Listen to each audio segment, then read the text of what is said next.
Hello friends, कैसे हो आप सब? बिल्कुल मस्त।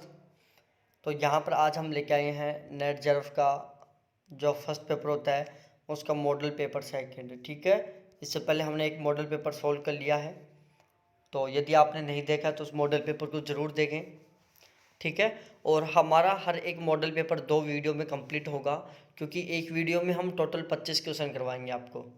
ठीक है, क्योंकि एक साथ यदि 50 क्वेश्चन करवाते हैं तो वो मॉडल पेपर थोड़ा लंबा पड़ जाता है, 1 से सवा घंटे के बीच में हो पाता है, और हम पूरा ध्यान लगा के 1 से सवा घंटे तक लगातार नहीं पढ़ पाते। तो इसलिए मैंने डिसाइड कर रखा है कि मेरा हर मॉडल पेपर 2 वीडियो में कंप्लीट होगा। ठीक है, इसके अलावा आपको पीडीएफ लेनी हो मॉडल पेपर की तो मॉडल पेपर ले सकते हो। मैं टोटल आपको 15 से 15 मॉडल पेपर के आसपास करवाऊँगा 13 नवंबर तक। ठीक है, मेरी क्लासेस बिल्कुल लास्ट 13 नवंबर तक चलेंगी और मैं टोटल 15 मॉडल पेपर करवाऊँगा। ठीक है, तो सभी के सभी अच्छी तरीके से पढ़ लेना, और यहाँ सारे के सारे इंपॉर्टेंट क्वेश्चन रहेंगे। स्पेशली वो कैंडिडेट थोड़ा ज़्यादा फोकस करने हैं जिनका पेपर 11, 12 और 13 नवंबर को है। ठीक है, जिनका पेपर 11, 12, 13 नवंबर को है या जिनका पेपर ओवरऑल नवंबर में है, तो वो सभी की सभी स्पेशल फोकस करना। यहाँ से बहुत सारे क्वेश्चन मिलेंगे मॉडल पेपरों से, और इसका जो चार्ज वो बिल्कुल नाम मात्र है, मतलब इतना कम चार्ज आप सोच भी नहीं सकते। और ये नंबर है मेरे जो सामने लिखे हुए हैं। यदि एक शिक्षक की शिक्षण क्षमताओं से परिचित होना है तो उसकी कक्षा में देखना चाहिए। एक दक्ष शिक्षक अपने छात्रों में विकसित करता है तात्कालीन आज्ञाकारिता, करनी एवं कथनी में एकरूपता, एक सुनिश्चित व्यवहार करने की पद्धतियाँ, संवेदनशील और अनुशासन प्रिय। बताओ, क्वेश्चन नंबर 1 का सही आंसर दो भाई लोगों। क्या होगा यहाँ पर सही आंसर? अरे मेरे प्यारे साथियों, क्वेश्चन नंबर 1 का सही आंसर होगा ऑप्शन सी। ठीक है, यहाँ पर देखो ये बात भी सही है।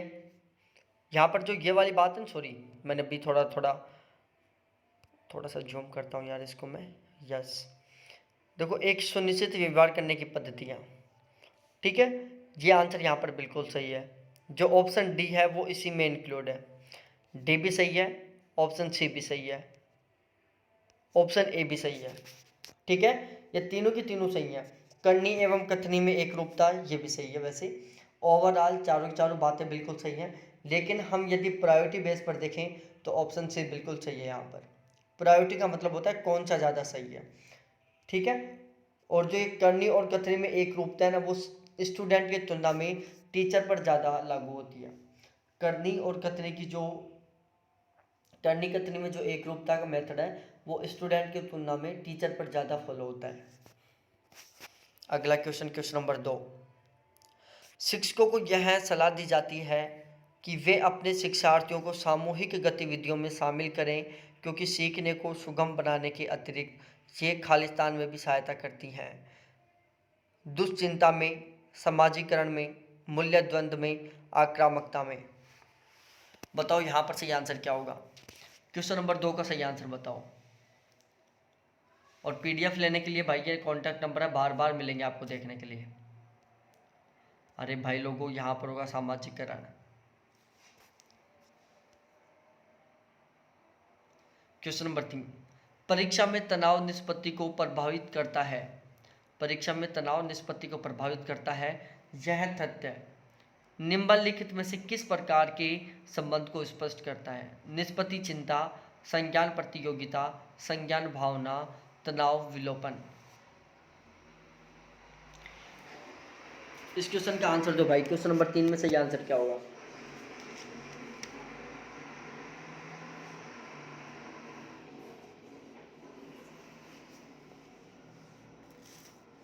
अरे भाई लोगों, यहाँ पर सही आंसर होगा निष्पत्ति चिंता। आगे बढ़े अगले क्वेश्चन पर। Question number 4। भारत के भाग्य का निर्माण उसकी कक्षा कक्ष में हो रहा है। भारत के भाग्य का निर्माण उसकी कक्षा कक्ष में हो रहा है, किसका कथन है? तो भाई लोगों, ये कथन है कोठारी आयोग का। किसका? कोठारी आयोग का। अगला क्वेश्चन है, बहुत शानदार सा क्वेश्चन है। हाँ,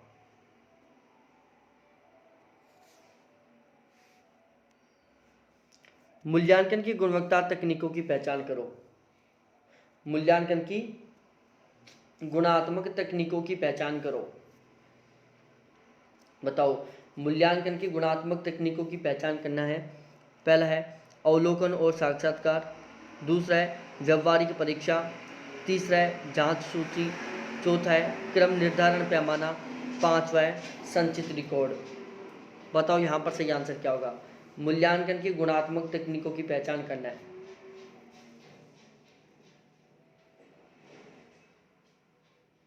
अरे मेरे प्यारे साथियों, यहाँ पर सही आंसर क्या होगा मैं बताता हूँ। देखो क्वेश्चन नंबर 5 में सही आंसर होने वाला है ऑप्शन बी।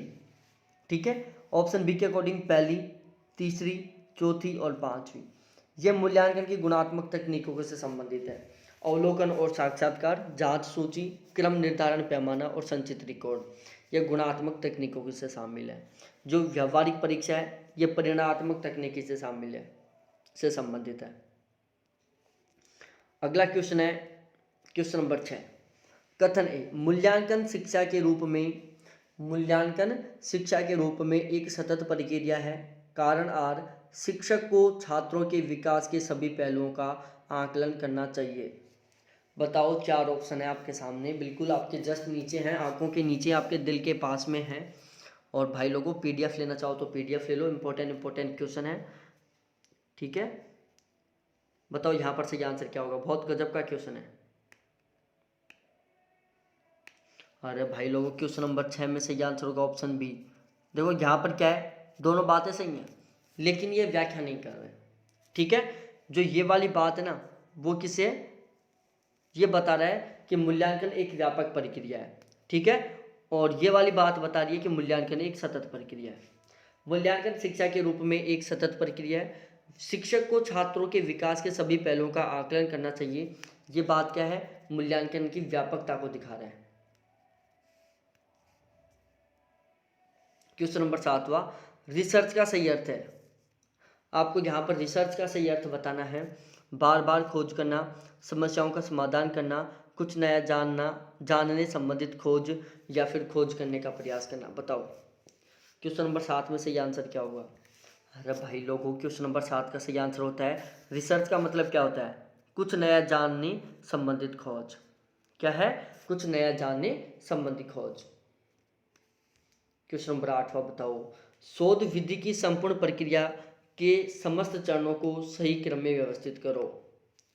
बताओ शोध विधि की संपूर्ण प्रक्रिया के समस्त चरणों को सही क्रम में व्यवस्थित करें। प्रारंभिक कार्य, विश्लेषणात्मक कार्य, संश्लेषण कार्य, निष्कर्षात्मक कार्य। बताओ यहाँ पर सही आंसर क्या होगा। Option A, option B, option C, option D.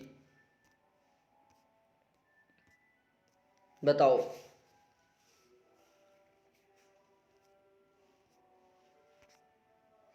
बताओ सही आंसर क्या होगा यहाँ पर। अरे भाई लोगों सबसे पहले क्या होता है, हम सबसे पहले प्रारंभिक कार्य करते हैं, उसके बाद क्या करते हैं, हम विश्लेषण करते हैं, विश्लेषण के बाद संश्लेषण करते हैं, उसके बाद निष्कर्ष निकालते हैं। ठीक है, सबसे पहले हम प्रारंभिक कार्य करते हैं, उसके बाद हम क्या करते हैं, विश्लेषण।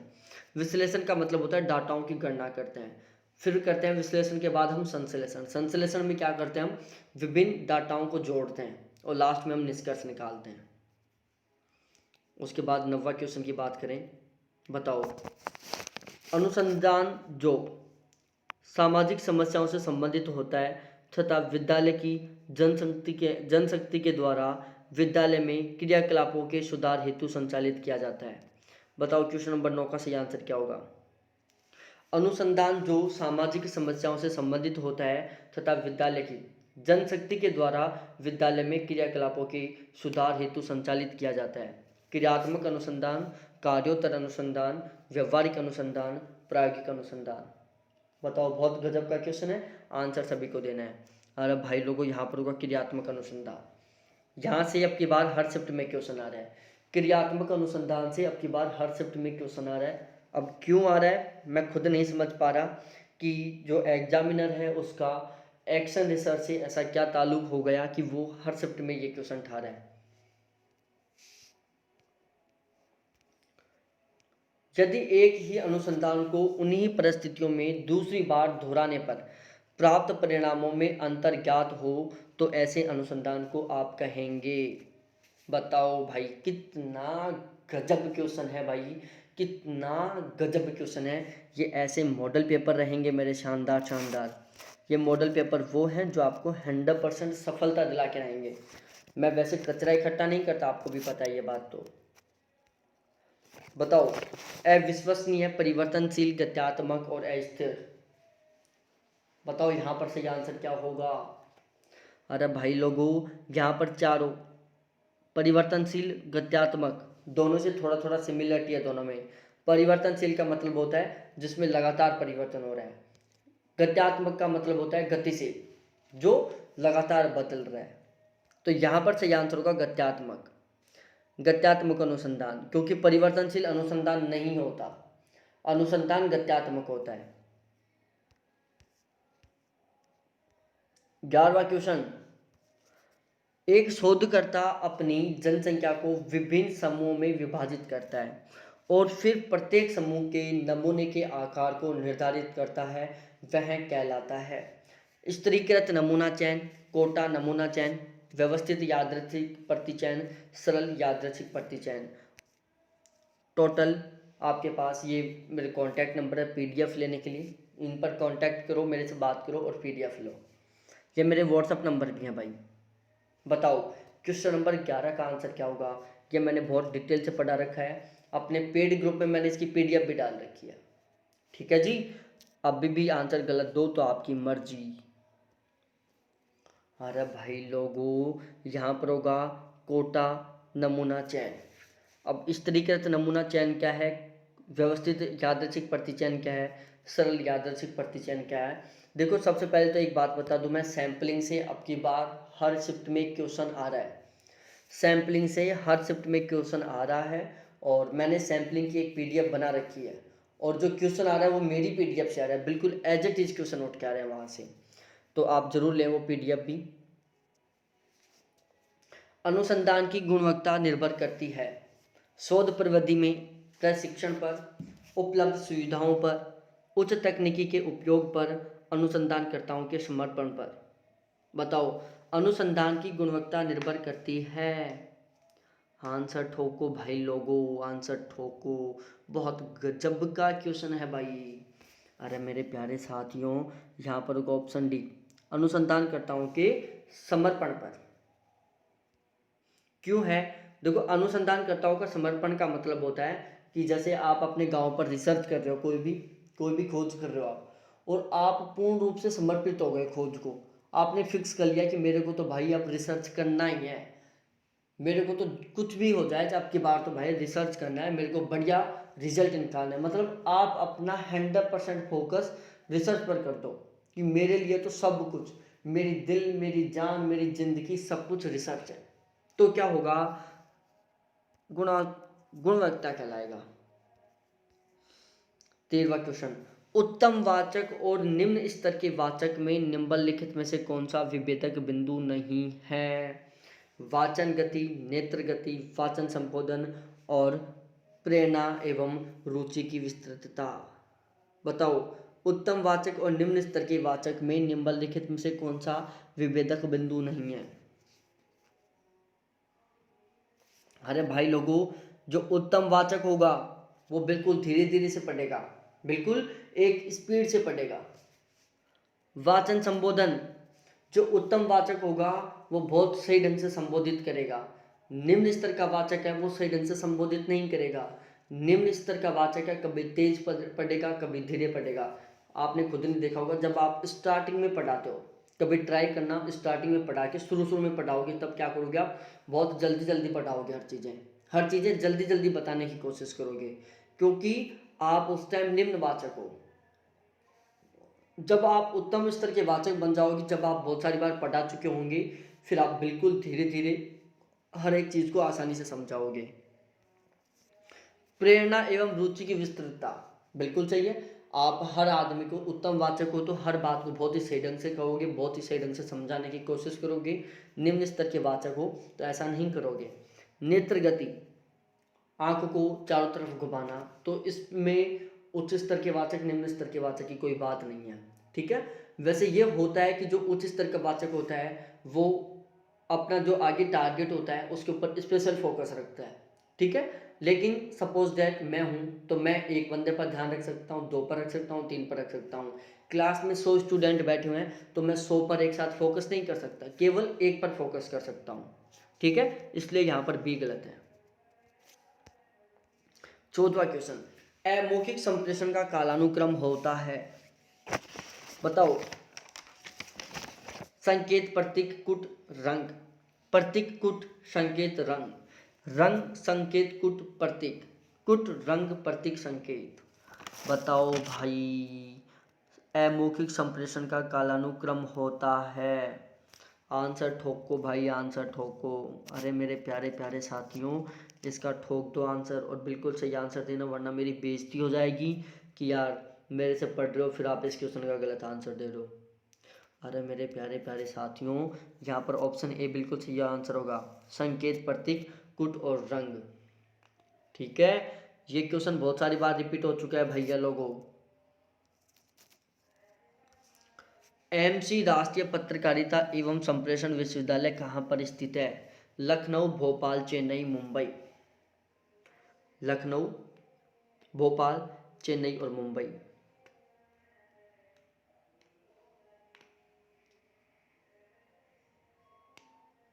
अरे भाई लोगों, जो एमसी राष्ट्रीय पत्रकारिता संप्रेषण विश्वविद्यालय कहाँ पर है? भोपाल में। शिक्षक का कक्षा में संप्रेषण किस सिद्धांत पर निर्भर करता है? क्वेश्चन नंबर 16 है, शिक्षक का कक्षा में संप्रेषण किस सिद्धांत पर निर्भर करता है? इन्फोर्टमेंट पर, एजुटेनमेंट पर, पावर इक्वेशन पर, एजुकेटर पर। बताओ, शिक्षक का कक्षा में संप्रेषण किस सिद्धांत पर निर्भर करता है? Infotainment, edutainment, power equation, educator. बताओ। अरे भाई लोगों, यहाँ पर सही आंसर होगा एजुटेनमेंट पर। ये क्वेश्चन तीसरी बार रिपीट हो रहा है, 2 बार पेपर में हो चुका, तीसरी बार मैंने रिपीट कर दिया। रीजनिंग का क्वेश्चन है, नहीं समझाऊंगा, आंसर बताऊंगा। CAT को 25 कह रहे हैं, देखो CAT को 25 का, GET को 33 का, DOG को 27 का। तो आपको बताना है AWE को क्या कहेंगे। अरे भाई लोगों, AWE को क्या कहेंगे बताओ। आंसर मैं नहीं बताऊंगा कभी किसी भी हाल में, ठीक है, आपको खुद को बताना है। मैं यहाँ पर आंसर भी नहीं बता रहा आपको।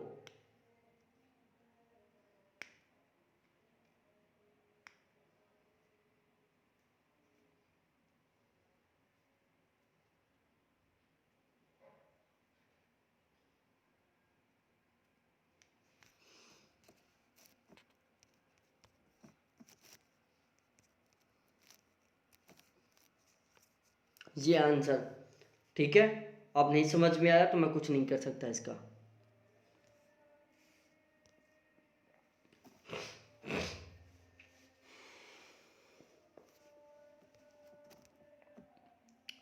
यदि भाग को प्लस कहते हैं, गुणा को माइनस कहते हैं, माइनस को भाग कहते हैं, प्लस को गुणा कहते हैं, ठीक है। तो आपको बताना है 8 - 2 भाग 10 + 2 गुणा 6 का मान क्या होगा। भाई यहाँ पर बोर्ड मास का रूल लगेगा, BODMAS, ठीक है। सबसे पहले आपको भाग देना है, उसके बाद आपको गुना करना है, फिर आपको जोड़ना है, फिर आपको घटाना है, ठीक है। मैं समझा दिया इतना। क्वेश्चन को खुद कोशिश करो सही करने की, सॉल्व करने की खुद कोशिश करो। खुद कोशिश करोगे 100% क्वेश्चन को सही करोगे, खुद कोशिश नहीं करोगे किसी भी हाल में क्वेश्चन को सही नहीं करोगे। PDF ले लेना, उसमें सॉल्यूशन मिल जाएगा इस क्वेश्चन का।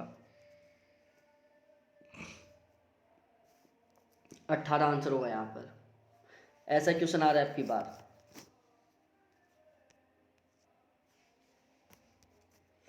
5 को 36 कहते हैं तो 6 को क्या कहेंगे बताओ। 5 36, 6 तो खालिस्तान पर क्या आएगा बताओ, यहाँ पर क्या आएगा। अरे भाई मैं बता देता हूँ, 5, 6 का वर्ग 6, 7 का वर्ग, ठीक है, क्योंकि 5 से 6 गया, 6 से 7 जाएंगे, 49 आएगा। ये क्वेश्चन मैं नहीं बताऊंगा, स्क्रीनशॉट ले लो इसका, समझाऊंगा नहीं ये क्वेश्चन मैं बिल्कुल भी, आपको खुद को करना है। A B C D E और एफ केंद्र की ओर मुँह करके एक वृत्त में बैठे हैं। एफ ए के दूसरे बाएं ओर है, बी ए के दूसरे दाएं ओर पर है। ए डी का बाएं पड़ोसी है, सी एफ और बी के बीच बैठा है। ए का बाएं पड़ोसी ई है, एफ का पड़ोसी कौन है? ए बी, ए डी, सी ई या सी डी, बताओ क्वेश्चन नंबर 20 का सही आंसर क्या होगा?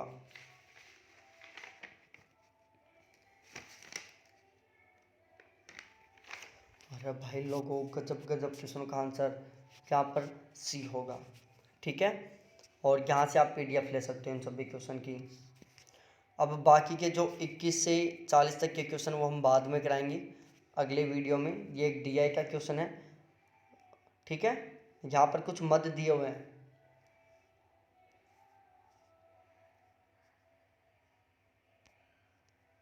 हमें सबसे पहले क्या करना है, ऐसे क्वेश्चनों में सबसे पहले हम पढ़ना है क्वेश्चन के ऊपर के इस भाग को, ठीक है। इसको हमें पढ़ना है बहुत शानदार से और बहुत ही सावधानी के साथ। उसके बाद हमें क्वेश्चन पर चलना है जहाँ पर भोजन, बचत, अन्य दर, परिवहन, बच्चों की शिक्षा, मकान और कपड़ा सारा परसेंट दिया हुआ है, ठीक है। अब देखो यहाँ पर परिवार का सबसे अधिक व्यय निम्न पर है। आपको बताना है कि परिवार का सबसे ज़्यादा व्यय किस पर है? भोजन पर 23%,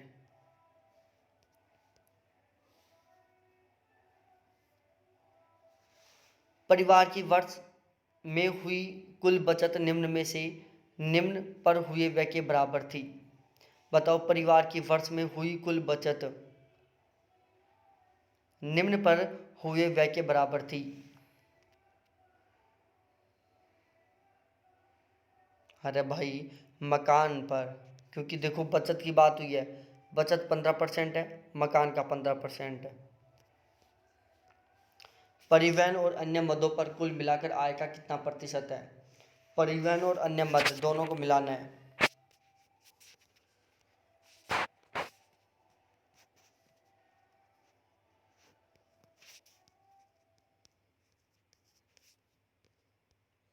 ठीक है, दोनों को मिलाकर 25% हो गया।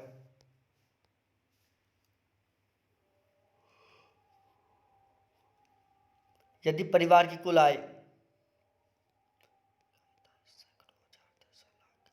1 लाख है, यदि परिवार की कुल आय 1 लाख है तो बच्चों की शिक्षा पर कितना धन व्यय हुआ?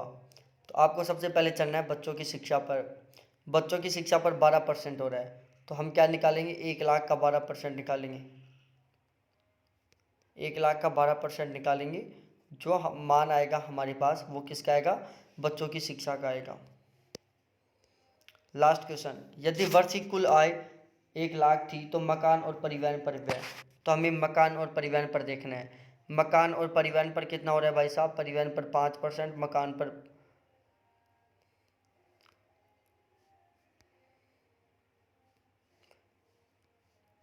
परिवहन पर 5%, मकान पर 15%, टोटल कितना हो रहा है? 20%। कितने का हो रहा है? 1 लाख का। हम 1 लाख का 20% निकालेंगे, जो मान आएगा हमारे पास आंसर होगा, ठीक है। तो ये था हमारा डीआई आज का। डीआई के यहाँ पर ये आंसर की में आंसर है 41, 46, 47, 48, 49, 50, ये नंबर के क्वेश्चन थे। और अब हमारी जो अगली डीआई का, सॉरी फर्स्ट पेपर का जो मॉडल पेपर है उसका जो इसका सेकंड भाग है वो नेक्स्ट क्लास में मिलेगा। और इससे पहले मैं एक मॉडल पेपर सॉल्व करवा दिया, उसको प्लीज़ ज़रूर देखें।